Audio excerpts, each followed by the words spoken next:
Everything seems to be crumbling all around him. One guy has the balls to step up to the plate and make a difference. I'm gonna make a difference.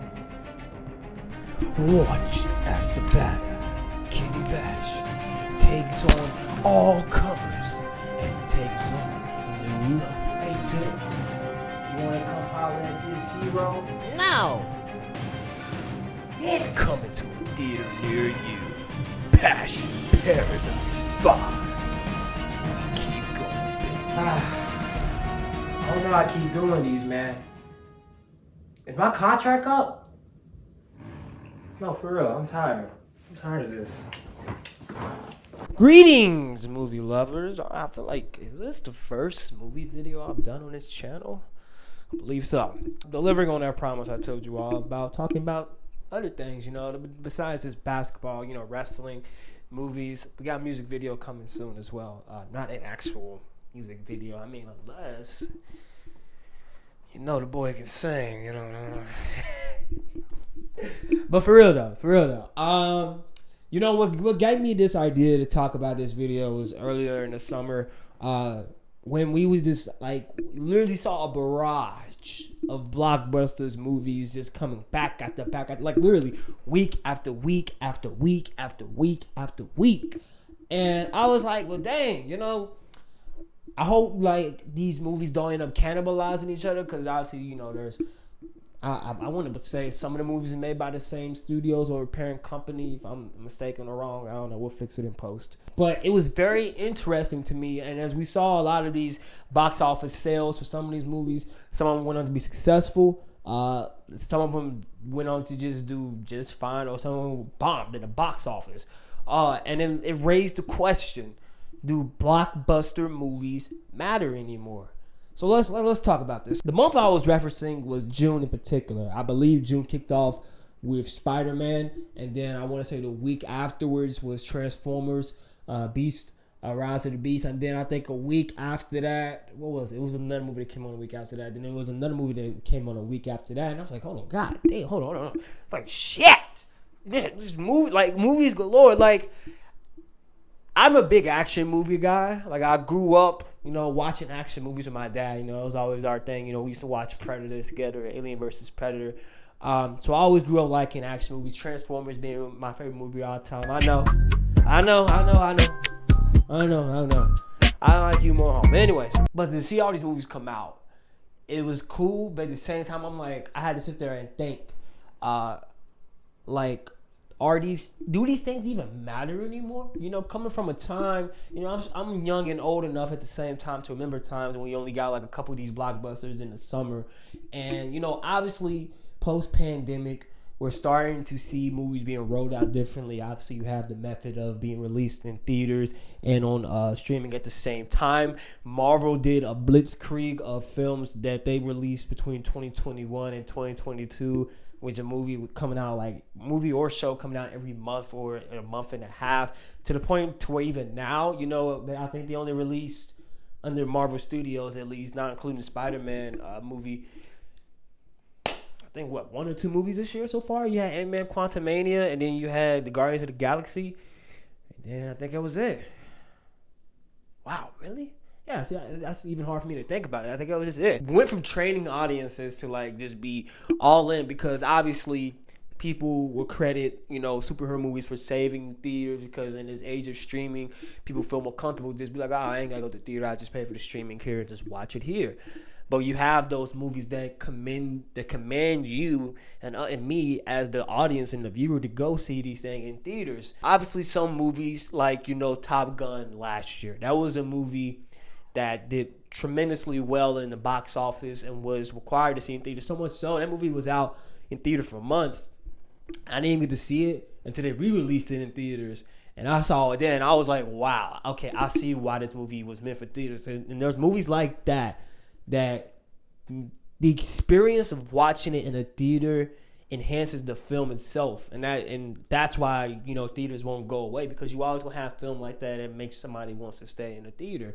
And even going to this year, Across the Spider-Verse, part 1, that was a big movie, and I think it's one of the highest, box office movies this year.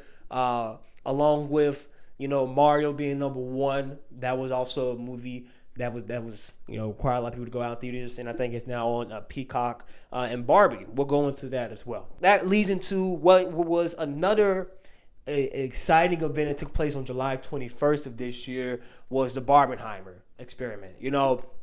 Same studio, way different films. You had Christopher Nolan, 3-hour damn near biopic of J. Robert Oppenheimer, and you had Barbie, done by Greta Gerwig and Margot Robbie, Ryan Gosling. Huge movies that would claim huge success, both of them on the same day, which is something that you don't see typically, and released by both studios. And the hype behind both films, I was even kept up in it. Like, I was swept up in it, I should say, because I was already leaning towards seeing Oppenheimer, which I did see first, and then I saw Barbie the next day. I didn't do same day viewing because the times that I saw those movies, your boy was having fun, and I think it was around my birthday too. So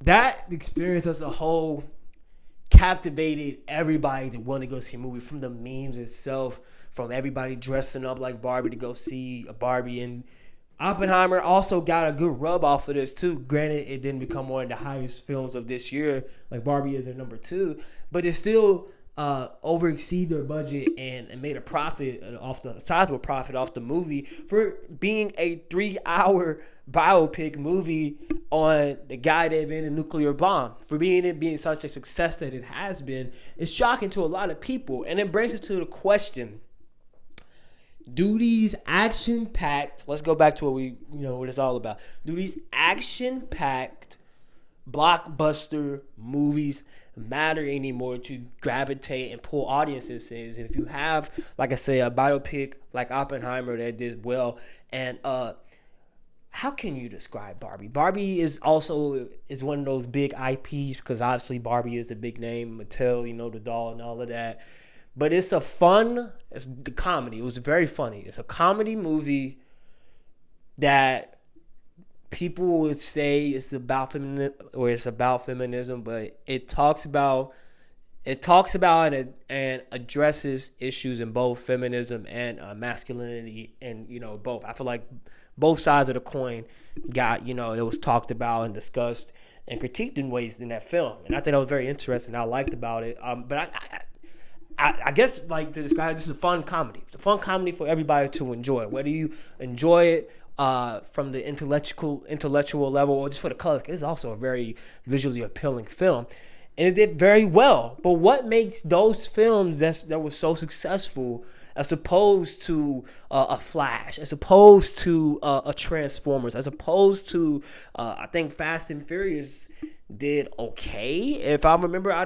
I gotta check on it, because it also came out on streaming very quickly after that. That I do remember. But the Spider-Man was successful, but that's also a big IP. So is it the fact that these big IPs still drawing? I will say yes. Here's why. So you have those big IPs, of course, like Super Mario. It came out in March. Amazing Spider-Man and Barbie. Those are some of the most successful movies of this year. But why? Although these are big IPs and big names that come from a long lineage of history throughout the years, from old enough that my parents would even know about these things, what made them so successful is not because of the name itself, but because of the type of movie they were. And I think Hollywood and some movie producers and people in the industry have become complacent on being like, the audience, they see this, they just gonna love it regardless. And I think that's been becoming a problem over the years. And I think us as audience, we have kind of grown tired and grown smarter of just taking what they give us and being like, all right, here's the big action, blowy, dummy up movie that's just gonna take over the summer. Now, granted, there's audience for everything. If you like those types of, like, for example, I like Transformers: Rise of the Beast. I'm a big Transformers guy. I enjoyed the movie. Will I say it was the best movie this year? No, I'm not going to say that. But I did enjoy the movie for what it was. And there was a reason why I enjoyed, like, a Super Mario Brothers or like a Spider-Man, a Barbie, and Oppenheimer even more. Although I will say this, I'm going to give this last Transformers credit. I feel like It is one of the best Transformers movies. I think it's probably number 2 behind the original Transformers. Which, I mean, to the others is not saying much, but I think it is still a good film. But those other films that I listed before, what makes those different because they took a general name and didn't just go, they didn't rely on the name itself. They didn't just rely on the name itself. I think what Greta Gerwig did and Margot Robbie, because she's also produced the movie as well as others, I think what they did with that movie was very cool and very thoughtful. It took like just a doll, literally just a doll, and a doll house and characters in that doll world and the company itself, Mattel, and made something interesting out of it to address stuff that anybody from the ages of 5 to the ages 25 and 55 or whatever can relate to. I think that's what made it interesting. But you also had, I know no movie that was also in there, Indiana Jones. What about an IP like Indiana Jones? Now, Indiana Jones is a movie that existed for, I guess, 40, 50 years now? Close to, maybe. God, when did the first Indiana Jones come out? Really? Well, so that long ago, he had old Harrison Ford in the movie. I didn't go see the movie. I know of Indiana Jones, but I haven't seen any of them. I know, Boomy, if you want to, whatever. How can you talk about films if you haven't seen Indiana Jones? Who do you think you are? Dislike. A movie like that didn't do so well in the box office because, at least from what I saw, again, I haven't seen the movie, from reviews and also just the marketability of the film, it relied on just the IP itself. Was it doing anything new? Was the quality of the movie itself worth audiences going out their way to spend their money on? Because that's another thing. Movies nowadays are becoming more expensive to go see. If you keep telling me that this action movie has to be seen in IMAX tickets are not cheap. Now, for me, as a single man who's going to a movie by himself, sure, $20. Granted, that's a lot. I remember paying $9 or $5 for a movie or whatever, but $20 to go see an IMAX, whatever, I can do that. Now, if you have a family of 4, a family of 5, you're taking out somebody on a date, then that's where things become a little bit pricey. And that's why you're starting to see people that actually think about, should I go see this movie? Is it worth seeing at this time? Can I wait to see it on streaming? That's what a lot of people do. There are some movies I'll be like, you know what? I have interest in going to see this movie, but, do I have the time or do I have the dollars to think about it right now? You know what? I'll think about it. I'll wait for it to come on streaming. That's also another reason why we're probably seeing these low box office for some of these movies. And word to mouth, I feel like it's still very important in this day and age. We do live in an age that is very technology based. You see stuff on Twitter, you see somebody talk about it on Facebook, Instagram, TikTok, whatever you get on YouTube here.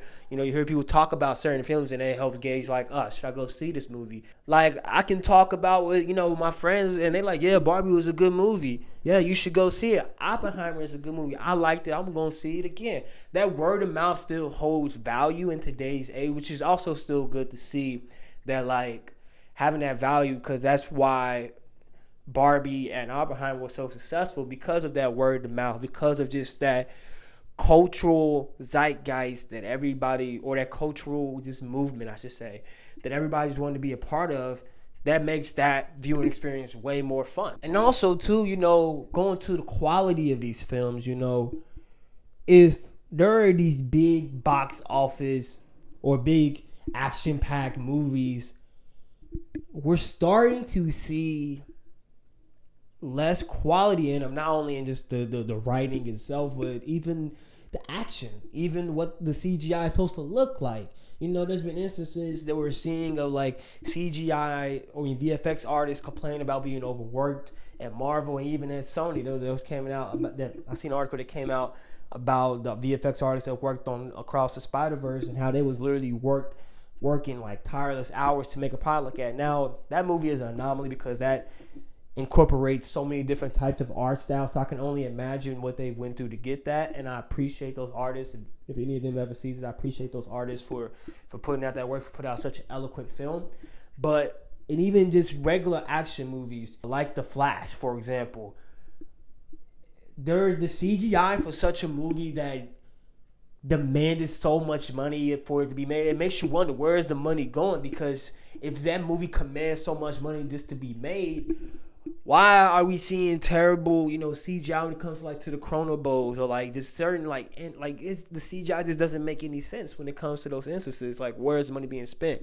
People talk about going back to Ant-Man earlier this year, where it literally just people said it felt like they was just in like a candy world the entire time. CGI is becoming more prevalent in these action movies, which if done right, I don't have a problem with. I won't have a problem with that, me personally. But when you're taking shortcuts and corners are being cut to like get the film out, I'm willing to wait for a movie for it to be its optimal best version of itself that we get to enjoy in the theaters than to meet a deadline and rush to see just because this time. Like, and that's why going back to what I said earlier about the whole Marvel thing, granted they had a rollout cut early because of the pandemic, so maybe that played a part into, I ain't gonna say maybe, it did play a part into the rollout they had in 2021 and 2022 of like just a blitzkrieg of films and shows just coming back to back to back to back, and it hurt the quality of some of those films to where many were saying that Phase 4 was like one of the worst phases, called mediocre. I'm holding out judgment to see where it goes, to see how it sets up everything else. But I ain't gonna lie, some of those films I was disappointed with. But if you're having so much CGI, and especially all this money, where is it going to? Where is it being properly allocated? And we're starting to see films that's not supposed to be big blockbusters take over and having more success. I know No Hard Feelings was a good movie that stood out in theaters. There was a litany of other films that maybe didn't command the biggest budget to be made, but turned out to be the most successful. And I think as a tribute to us as the audience becoming smarter in what we choose to go see, and not being so, and not wanting to be force-fed just to go see a movie because it's something that I'm familiar with, or it's the 10th version of this, or it has big action sequences that I have to see. Not to say there's anything wrong with that, but those movies are not going to be, at least to my opinion, I don't think those movies are going to be what drives everybody out if the quality of it and the story in those movies are not good. I think we're entering an age now, as I wrap up this video with my final point, I think we're just entering the age now where people are more cynical and more thoughtful about their dollars, obviously, and the quality of the content they want to seek, and they're not going to want to continuously put forth effort, time, and money towards a film that's blatantly just dog shit.